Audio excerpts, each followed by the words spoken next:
watch this video and then we're gonna talk. American things that do not exist in Russia. Part 5. Black people. Well, they do, but it is mostly in the big cities. It is rarity. It is mostly Afro-Russians. And it's only 0.03% of our population. I've never seen a black person growing up in Russia. The first time I did is when I went to UK and I was 17 years old. And historical reason for that in 1842 our Emperor Nicholas I banned human of Africans and stated that slaves who will arrive in Russia would be set free, and people who broke the law would be put on trial and punished. So black people in Russia is more something of wonder, curiosity, something, exotic from overseas. Going back to Afro-Russians, those are people of African descent who migrated and settled in Russia, and it's usually multi-generational. We usually get many students from Africa who come to a big cities, usually Moscow or St. Petersburg, to study medicine. Many of them settle in Russia. Many of them marry Russian women or men, have kids, and that's how we have black Russians. But I'm telling you, the majority of Russians, especially in the smaller towns, have never ever seen a black person in their life. So if you're black, please don't be scared to come to Russia. Nobody going to beat you up, nothing negative going to happen. People will be just curious. They will try to talk to you, maybe take pictures with you, but that's okay. You will be very exotic person over there. Now I am curious. Tell me, what have you heard about Russia and going to Russia as a black person? I lived in Moscow for 4.5 months. Historically, what she's saying is true. Obviously, she is a Russian woman who knows the history of her country. Experientially, she's wrong. She's wrong. Do not go to Russia as a black person. If you are looking for somebody to co-sign your dreams of, I don't know, having lots of borscht, I don't know, please don't do it. Or if you're going to do it, you can't say, if you watch this video, you can't say, oh, nobody told me not to. And also, before I share all the story of everything that happened, first of all, massive trigger warning. Massive trigger warning. If you are sensitive to some harder conversations, this just isn't the video for you. And that's fine. That's fine. My other things, go binge them. This, not the video for you. Next, hi, I'm a journalist. My name is Shayna.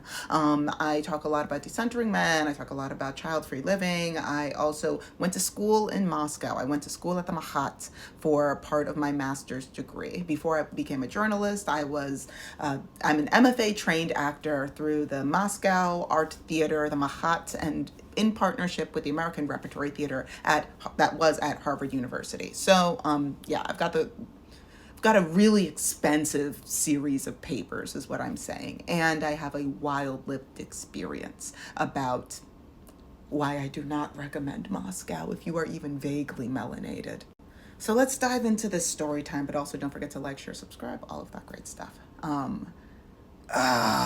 Jesus. So, I was in Moscow. My program lasted between 2015 and 2017, 2-year program. For the beginning of 2016, that semester from January, February to May, we were studying abroad in Moscow. We spent a week in Poland, 10 out of 10. Personally, I had a great time in Poland. Krakow, turn up. Anyway, wish I could have stayed. Had I known better, I would have just went back home at that point. And then the rest of the time we were in Moscow. Our program was, if it was just the program itself, the schooling, the education was not only fascinating and highly enlightening, but the quality of their artistic education there, bar none. The methodology is interesting. Not necessarily for the softer of heart, but it's efficient. It gets the job done. So with that being said, the schooling aspect, I was like, thumbs up. The moment that I left the school, because our dorm was a 30-minute walk to school, and it's in the heart of Moscow, we were not really encouraged, especially if you were a Black person. We had a Moscow talk before we left. It was poor at best. Basically, the woman that was in charge of the program, who was the daughter of the head of the Mahat, was saying, hey, listen, Black people, it's not safe for you guys. Do with that what you will. That was the entirety of our Moscow talk as it came to Black people. But mind you, you're in an MFA program. It's a 30-minute walk. People have different schedules. It would be nice to be able to walk with a buddy, but sometimes you just really have to make it to class on time. Long story short, my first couple of months in Moscow was relatively okay. It was cold. We're all bundled up. Nobody could really see me on the streets. Like, if you were to see that I was a Black person, you have to get really close because you couldn't see my hair. Everything was covered. I was cold. And then when spring came and you couldn't wear all of those layers, that was when the danger started to pick up very quickly. I was stalked. I was chased. I was grabbed, almost kidnapped. There are parts of my memory that are actually just gone. Like, there are things that I escaped. I remember being grabbed. I remember being pulled. And I don't remember what I did. I remember being, like, touched, but I don't remember how I escaped. I just remember, like, 10 minutes later. And I only know it was 10 minutes later because where the thing happened and where I remember looking at this massive statue was like a 10-minute sprint. like a 18-minute walk, but like a 10-minute sprint for me. And I remember like coming back and looking at the statue and I was like, oh, they're gone. Right? Now here are a couple of details as to why I think that this was very racially motivated. One, because somebody told me. One of my attackers told me. What made it worse was that the first person to ever chase me was an Afro-Russian. It was a Black Russian man. He saw me, he called out. At the time, it's Moscow. If you're gonna, it is, the lack of sunlight there in the winter is something to behold. So I was lighter than ever. The food was of a better quality than in the United States. So my hair was growing exponentially. So I just had very big, very long, heavy curls and a lighter complexion. So people just assumed that I was mixed. Most of the races do not mix, especially if you're Black. For my entire 4.5, 5 months there, I only saw 2 mixed people. I only saw 2 people of a lighter complexion Black. One was the saddest looking teenager I've ever seen. And another one was a baby with a Black mom. And that Black mom clocked me immediately. And I was like, it's hard to explain, but for the sake of brevity, I'm going to keep it pushing.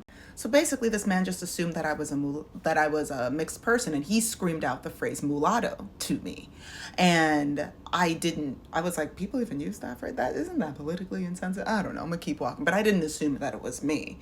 And then he screamed it again. And I was like, oh, that's odd. I hope the person he's talking to. And then he dropped into his voice and then he propelled it at me and then started chasing me. And then I had to run through this crowded spot of people. I actually ran past the Bolshoi trying to avoid this man. And then I had to run in between traffic cars. And then I remember him laughing because he couldn't grab me. He was laughing and he was still calling out to me. And it was the most jarring experience because there's so few Black people in Moscow that I just assumed that we were all safe with each other. And then that shattered that idea for me. Now, while he was the first, he was also the only Afro-Russian that I had that kind of experience with. That's not to say that I befriended a bunch of Afro-Russians. Me and the other Black classmates, we would actually freak out whenever we saw another Black person on the street that wasn't us because there were so few of us. And then there was one day we came across 50 Nigerians. And we freaked out. We were like, oh my God, did you see the Nigerians? We're here. We're here. And yes, they were very specifically Nigerian. They came in their garb. And so there's not a lot of us. And we spoke enough Russian to let people know we don't speak Russian. So we weren't out here trying to like be friends with people on the street. Some people took like our Russian language courses much more seriously than others. Not to say that we didn't take it seriously, but like I knew that I wasn't going to be using Russian in my acting career. Nobody's going to hire me and be like, that looks like a Russian lady. So I was like, okay, I'm going to learn enough to get by. All this to say, didn't really necessarily befriend the Afro-Russians that we came in contact with. But like after that initial event, being chased by the Bolshoi, it just kept hitting. And it was like white Russian people. There were like, there's Russian people that are also like mixed with different Asian ethnic groups. Basically, it was open season for Shayna. It was open season for Shayna. No, if you were a man on the street, if you were a man on the street that looked at me for too long.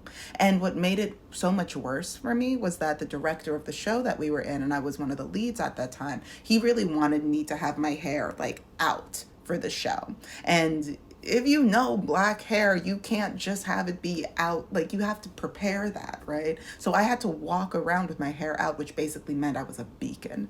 You could spot me from a mile away, which meant that those kinds of men could spot me from a mile away. So I understand the Bolshoi, the art that is produced there, like nothing else. The Mahat, the education that happens there, like nothing else. I do not like Russian food. It tastes like sadness to me. It tasted like sadness long before I had those experiences. And for the people that are going to ask, like, well, Shayna, this was happening in public. Did anybody help? What I experienced of Russian culture is that because of the way that Russia developed historically, there's a huge distrust in general. If you are befriended by somebody who, in my experience, if you are befriended by somebody who is Russian, they will commit crimes for you. If they care about you, there is nothing that they would not do to make you feel safe, to make you feel seen, to protect you by all means necessary. They emphasize the die and ride or die. And I have Russian friends. They will commit murders for me. The flip side of that is that if they don't know you, they will walk over your body on the street. If they don't know you, it don't matter what is happening to you, around you. I do not see it. I can't see, I'm blind. Blind. That. So it's very hot or cold. And when you are the only black person on the street that was of that complexion, because the other two black women that were in my class, they were of a much darker complexion. They looked like a lot of the Afro-Russians that people are used to. And if they just didn't open their mouths, people would just assume, oh, they're like the other Afro-Russians here. Because my complexion was lighter, and I guess the fact that my hair was not like big or heavy or whatever, people just assumed that there was a mixing that was happening, which meant that everybody felt like they could touch Shayna. Everybody felt like they could have a piece of whatever. And I cannot, and that's not even to say that the darker skinned black women that were in my class felt safe. Like they were still getting looks, they were still getting followed, but nobody like chased them. One person did try to touch one of my other classmates, but it happened when we were around our other classmates, so the men in our class got to step in. What happened to me happened in like relative isolation, and then after those things started happening, I just went everywhere with a buddy. I just tried my best to go everywhere with a buddy. But once again, because class schedules, sometimes like, hey, listen, I'm in class during that time, and I'm like, oh, but I have to go over here. But I can't be late to class. So that was my experience. I was in 2016. I will also say the fact that the Trump presidency was ramping up at that time, and U.S.-Russian relations were at an all-time, just didn't make it best for anybody who was American in Moscow. But for the white classmates, they just If they just didn't open their mouths, nobody would ask anything. They would look, because there's like a way that you navigate certain cities. People might think, oh, maybe they're not from here. They might be from like another white part of town. For our Asian classmates, there's a heavy Asian population, so people will just, and our Asian classmate, she was from Seoul, and she said that the energy of Seoul and the energy of Moscow was very similar. So she was like, oh yeah, I know how to navigate. This is fine for me, right? Love that for her. For the melanated people, for the black people, it's really just keep it booking, keep your head forward. People are gonna understand. We had to learn side streets. We had to learn side streets, and we had to learn how to turn a corner fast. Particularly Shayna. My university also did not protect me at all. I shared what happened with me, and they blamed me. They said, well, Shayna, we told you not to walk anywhere by yourself. And then they sent the next group of students to Moscow, and thank God nothing happened to them, but I had to pull those people aside. I had to pull the next generation of black students aside. And I said, listen, this is objectively what happened to me. You need to learn your head on a swivel. I drew maps so that way they could understand. Imagine drawing a map from memory for a 30-minute walk. This is the main way to get there. These are back alleys. Learn, understand, and figure out the back alleys with a white buddy. Ideally in the daytime. Now, one, I'm fortunate that I was able to make it out alive, relatively sane. I was crippled with PTSD for a very long time. Praise them for therapy. But I'm, one, grateful that I made it back home. Two, I'm grateful that I had a decent enough head on my shoulders, so that way I didn't make it back home but lose my mind. I did for a little bit. It came back though. Excuse me. And in a very odd, once again, back alley kind of way, I would not have the career that I have in journalism right now if it was not for me being able to go to Moscow and specifically get my ballet training. That's a whole other story for a whole other day. Yeah, it's a whole other story. But yeah, that's my experience of Moscow. And I understand that this lady, from her white lens, probably believes like, oh yeah, nothing bad is gonna happen to you. Do not send hate her way. If you're curious about Russian culture through a white lens, then like, sure, go follow her on TikTok. But as a black woman who had that experience, and I know my experience is not individual, after this experience, it took a few years. It actually happened during the pandemic, but I actually connected with other students from my program, other black students from my program. And the stories, the trauma that these women, people were jumped.